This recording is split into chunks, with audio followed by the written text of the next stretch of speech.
The attack happened just after 6 o'clock tonight, Twin Cities time, 2 a.m. in Libya. It is the largest airstrike by the United States since the Vietnam War. It involved bombers, F-111s based in Great Britain, and fighters which flew off aircraft carriers in the Mediterranean. 33 planes total. Their two main targets were areas near Tripoli and Benghazi, areas linked to where terrorists were trained. Highlights so far, Gaddafi family members in Tripoli were wounded. How seriously, we do not know. One U.S. plane is still missing. No one is sure if it went down in the attack. CBS's Alan Pizzi was on the scene at the time of the attack. We were woken up at 2 o'clock by the sound of jets thundering across the city at a very low level, and then there were some very loud explosions and a lot of anti-aircraft fire. There were bursts of fire from various points around the city, the sound of loud impacts like bombs hitting, a lot of anti-aircraft tracer going up into the sky.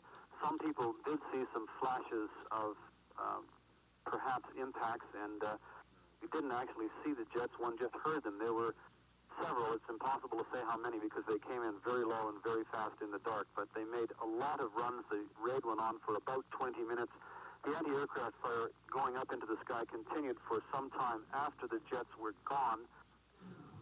That was Alan Pizzi reporting live from Tripoli, and one cannot help but wonder what kind of danger he might himself be in. Pizzi's most recent report from CBS and also Donovan out of CNN say that the hotel where 40 American journalists are stationed right now is being attacked. How seriously, we don't know. We're going to ask Senator David Durenberger about that safety issue later in our program. The attacks, as we mentioned, are a direct response to terrorist attacks. The one the United States specifically pointed out tonight was the attack at a West Berlin nightclub 10 days ago. An American sergeant died in that attack. Gaddafi's foreign embassies were linked to the attack through top-secret communications. The communications, in fact, called the bombing a success after it happened. We should also mention that earlier reports said the French embassy in Tripoli had been hit in the attack. Tonight, U.S. officials said that seemed impossible. The French are also tied to this story in another way, and Skip Loescher has more on that from our Washington newsroom. Skip? Down the 18 F-111 long-range bombers had to fly 2,800 miles to get from their bases in Libya, in England rather, to Libya. They had to be refueled in air many times to make that flight. The Pentagon says they could have cut the flight by 1,200 miles by flying over France, but the French government refused to give the U.S. permission to do that. At the White House tonight, following the president's address, Secretary of Defense Weinberger announced that one U.S. plane is missing. All of the Navy planes have returned without casualty. All of the F-111s, with one exception, have been accounted for and are returning. There is one that is not accounted for at this time. A short time earlier, the president told the nation that Libya's Muammar Gaddafi counted on America to be passive. He counted wrong, said the president. Mr. Reagan laid out evidence that he says proves Gaddafi was behind the recent Berlin disco bombing. On March 25th, more than a week before the attack, orders were sent from Tripoli to the Libyan People's Bureau in East Berlin to conduct a terrorist attack against Americans to cause maximum and indiscriminate casualties. Libya's agents then planted the bomb. On April 4th, the People's Bureau alerted Tripoli that the attack would be carried out the following morning.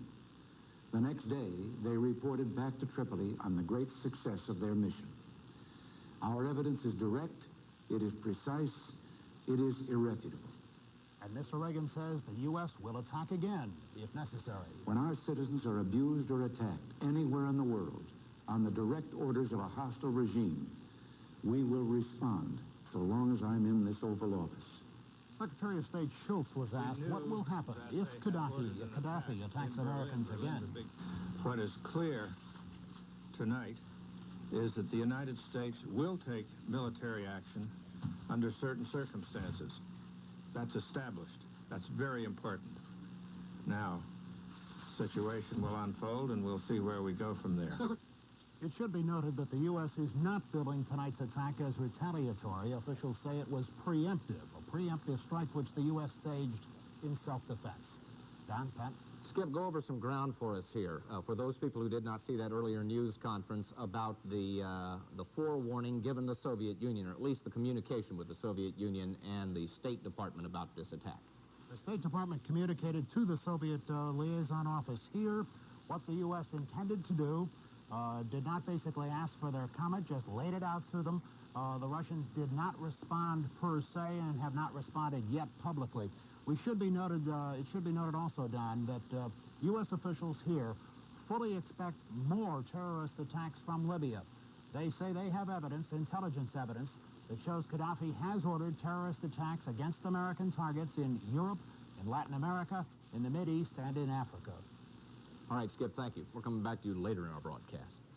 As always in these cases, families are involved. In this case, families of servicemen who are watching the military moves closely tonight. Mike Walsher tonight has a story of a Maplewood woman whose son is on a ship near Libya.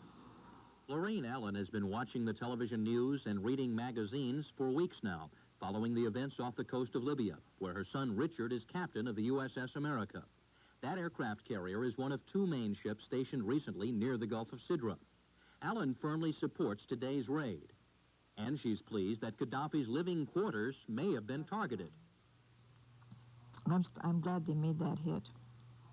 And I would just like to see the United States bring this to a halt.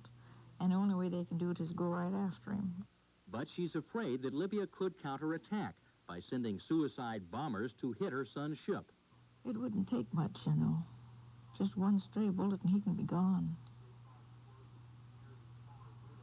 You know what I mean? It makes you think. But at the same time, I know this, he's willing to put his life on the line to save all of us in back here.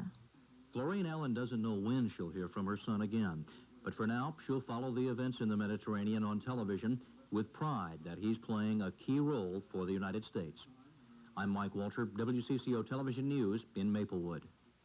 Tonight, the United States dropped bombs on a country we know of primarily through the posturing of its leader, Muammar al-Gaddafi. We know, quite frankly, little of Libya and its people. Whatever we think of Libyans, they come by their hostile heritage honestly. Libyans are known as Berbers. The name comes from the root of barbarian. They've been controlled by outlaws for much of their history. First, the empire called Vandals, then the Ottoman Turks. The country is just a shade larger than the state of Alaska. It is a desert. Only 2% of the land is arable. Before the U.S. imposed diplomatic and trade restrictions, we were a good customer of Libya's oil, gas, gypsum, and textiles. Italy, West Germany, and France are Libya's chief partners now. Libya's population is 3.5 million, a million less than the state of Minnesota. 40% of Libyans can read and write. 10% of all Libyans work in the oil industry, and despite its natural oil deposits, Libya is still a poor country. There is one doctor for every 1,000 people.